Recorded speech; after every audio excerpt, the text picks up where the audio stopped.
Pemirsa, penurunan volume kendaraan juga terlihat di gerbang tol Kalikangkung Semarang, Jawa Tengah. Berdasarkan kondisi tersebut, rekayasa lalu lintas di tol Kalikangkung hingga tol Salatiga dicabut. Berdasarkan update dari Jasa Marga, sebanyak 4.000 kendaraan melintas dari arah tol Jakarta Cikampek menuju gerbang tol Kalikangkung pada siang tadi. Jumlah tersebut menunjukkan penurunan jika dibandingkan dengan hari kemarin. Antrian kendaraan yang mengular di gerbang tol Kalikangkung beberapa hari lalu kini sudah berangsur sepi. Saat ini Polda Jawa Tengah telah menormalisasi seluruh arus lalu lintas dari gerbang tol Kalikangkung menuju ke Jakarta.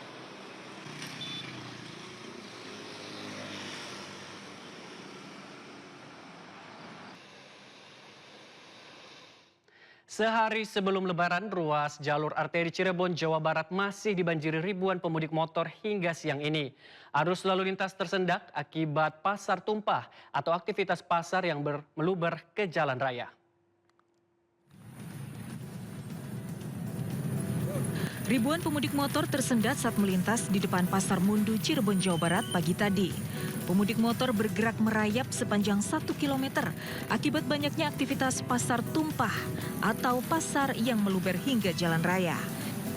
Keberadaan pasar yang berada di sisi jalur Pantura ini membuat pemotor harus sering berhenti karena banyak warga lalu lalang menyeberang untuk belanja kebutuhan Lebaran.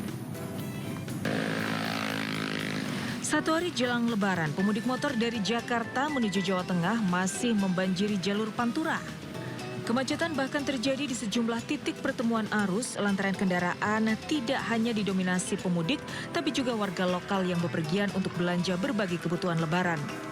Kepadatan pemudik motor diperkirakan terus terjadi hingga malam nanti. Banyak pemudik memilih pulang kampung H-1 Lebaran untuk menghindari kemacetan. Dari Cirebon, Jawa Barat, Toy Skandar, iNews melaporkan. Pemirsa, ribuan pemudik dan wisatawan memadati Pelabuhan Ketapang, Banyuwangi, Jawa Timur. Kepadatan terjadi usai Pelabuhan Gilimanuk di Bali kembali dibuka pasca perayaan Nyepi.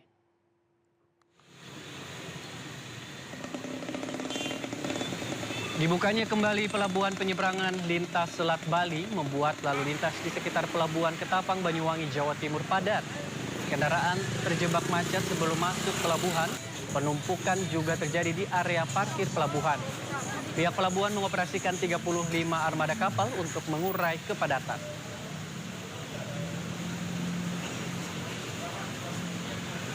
Sementara itu, 2 kapal perang KRI Banda Aceh dan KRI Semarang disiagakan mengangkut pemudik. Kedua kapal perang mengangkut ribuan pemudik beserta kendaraan bermotor milik mereka. Pemudik berasal dari Jakarta berangkat menuju ke Jawa Tengah dan Jawa Timur. Tidak dipungut biaya. Kedua kapal perang dikerahkan untuk mudik Lebaran untuk mengurangi beban masyarakat di tengah himpitan ekonomi serta mengurangi kemacetan jalur darat.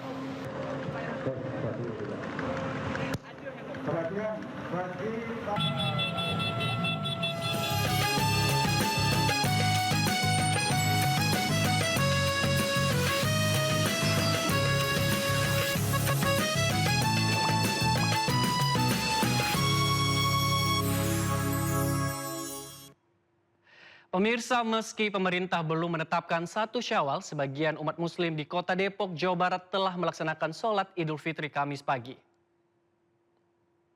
Setelah terlihatnya hilal tersebut, maka hari ini kita telah memasuki tanggal 1 Syawal. Suasana khidmat menyelimuti area terbuka di depan rumah makan Jalan Juanda, Depok saat ratusan jemaah berkumpul untuk melaksanakan sholat Idul Fitri 1 Syawal 1447 Hijriah.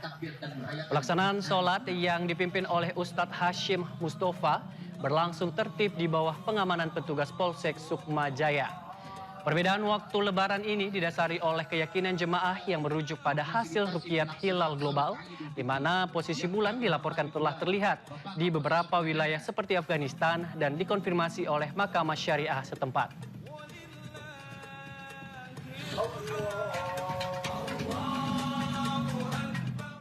Sebuah masjid biasanya dibangun megah di atas permukaan tanah. Namun di Tuban, Jawa Timur, masjid dibangun di kedalaman 20 meter dari permukaan tanah dan menjadi salah satu tujuan wisata religi.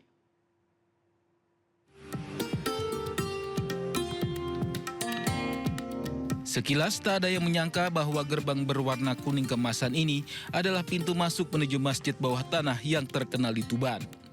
Masjid Ashabul Kahfi di Kelurahan Gedong Ombo, Kecamatan Semanding, Tuban ini dibangun di dalam gua alam dengan kedalaman 20 meter dari permukaan tanah. Meski dibangun di dalam gua, tidak ada kesan gelap dan seram dari masjid ini. Justru yang terlihat adalah kesan artistik karena masjid dihiasi beragam lampu warna-warni serta hiasan kaligrafi dan batu marmer.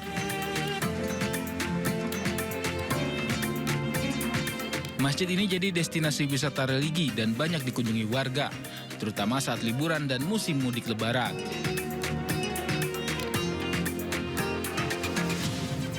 Untuk tempatnya bagus Mas, berbeda dengan masjid yang lainnya karena masjid ini berada di bawah perut bumi atau di bawah atau di dalam tanah, Mas. Mas, kalau untuk selain masjid di dalamnya ada apa aja sih, Mas? Selain di dalam masjid tadi saya lihat ada replika yang menyerupai Ka'bah dan beberapa replika lain yang tidak ada di masjid lain.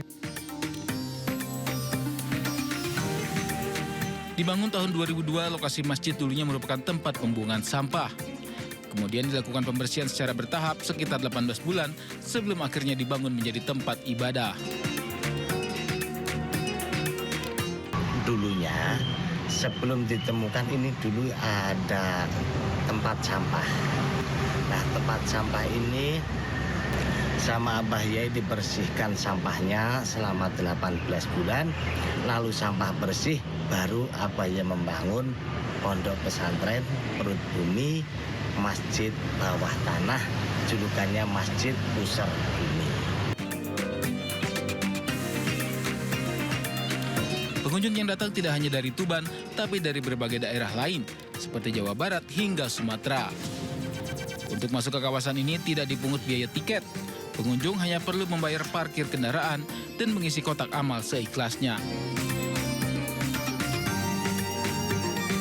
Dari Tuban, Jawa Timur, Pipit Wibabanto, iNews melaporkan.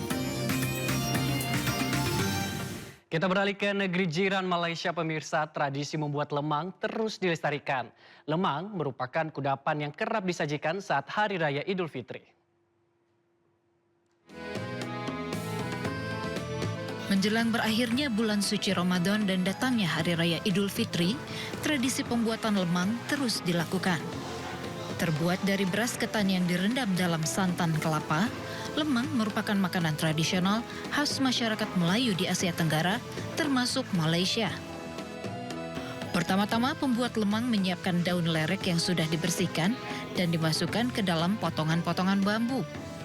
Lalu kelapa dibelah dan diparut untuk diambil santannya. Selanjutnya beras ketan dicuci hingga bersih. Begitu siap semua, santan beserta beras ketan dimasukkan ke dalam potongan bambu hingga penuh dan siap untuk dibakar. Uniknya, alih-alih menggunakan oven modern, pembuatan lemang dilakukan dengan menggunakan kayu sebagai bahan bakarnya, sehingga mampu memberikan aroma khas asap pada lemang yang sudah matang. Tumpukan bambu berisi adonan lemang pun diatur berjejer dan dimasak di tepian api besar hingga matang. Begitu berubah warna yang menandakan lemang sudah matang, bambu-bambu ini pun diangkat. Cantik bukan? Lemang pun siap diborong pembeli. Pemilik usaha pun menceritakan rahasia di balik legitnya lemang buatannya. Lemang tu sedap, mestilah daripada bahan yang terkandung dalam lemang tadi. Seperti kita gunakan beras pulut susu nombor 1 Thailand. Kemudian kita gunakan santan yang pure yang datangnya daripada kelapa matak, kelapa kampung, kelapa mawar yang kandungan fat, yang kandungan lemaknya tinggi.